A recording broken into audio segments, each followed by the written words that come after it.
印桑红到了9月进入空花期，剪掉第一次开出的花苞，可以调节它的开花期，也会使花开得更多、更加艳丽。时间在9月底结束。花苞是否剪掉，要依据花苞形成的状况和你对花期的要求，但在这个阶段都要把老叶剪掉，并对盆景进行一次修剪整形。剪掉老叶，一是增加整个树的采光性，改善通风条件。印桑红喜欢充足的阳光，在通风条件好的环境中，可以减少病虫害的发生。二是剪掉老叶，也是剪掉这些已经受病虫侵害的老叶。对印桑红的病虫害，只能说是减少它的发生，很难从根本上杜绝。一旦发生，喷药是没有什么效果的。像常见的锈斑病，最好的办法是及早发现，尽早把叶剪掉。我说的剪，而不是摘叶。对这些没有木质化的枝条，摘叶的过程容易使枝条折断，也容易造成芽点的消失。剪叶留下叶柄，新的花芽红叶萌发。像这样留下叶柄。剪叶考验耐心，而且这个过程非常必要。在印桑红整个培育管理中，有3个重要的修剪阶段：一是春季开花后，结合整形对印桑红进行大的修剪；二是进入夏季，6至7月份结合花芽分发进行的修剪。修剪之后要进行控水，保持盆土偏干状态，有利于发芽形成，也可以使新长出来的叶变小，提高它的观赏性。这些小叶是7月份印桑红发芽形成期修剪之后新长出来的。3是秋季修剪，也就是现在，控制花期，剪掉老叶，提高采光和通风性，使之形成更多的花苞。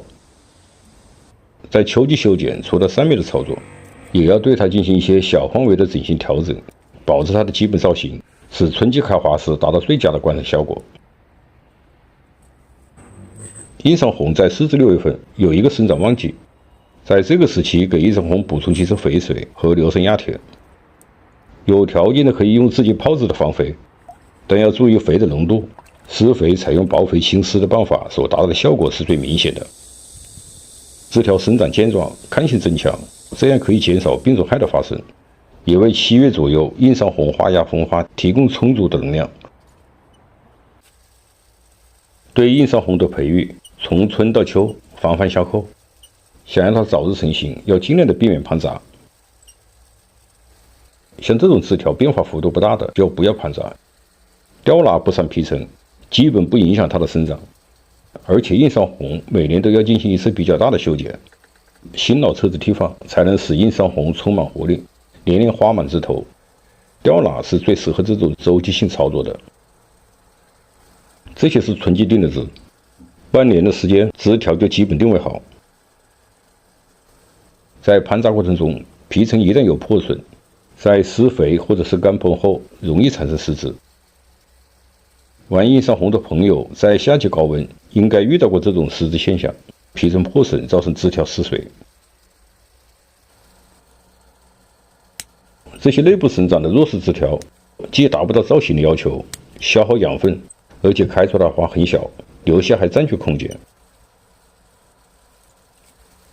再来看看这个印桑红整体的生长趋势，这是最弱的部分，下端的花苞最小，而且很多花苞还没有形成。顶端是生长强势的地方，生长越强势，养分越集中，这几乎是所有树所具有的特征，这样就造成了花苞形成的大小差别。这是下端的花苞，刚形成，而且看起来很弱小。这是上端的，强弱明显不同，开花的时间段也会不同。照这个情形，不要等到春天就会开花，只能把它们都剪掉，重新生长。在修剪前1个星期左右，要补充1次肥水，让盆景储存充足的养分。剪掉花苞与整形同步进行，剪掉这些过长的枝条，留1到2个枝节。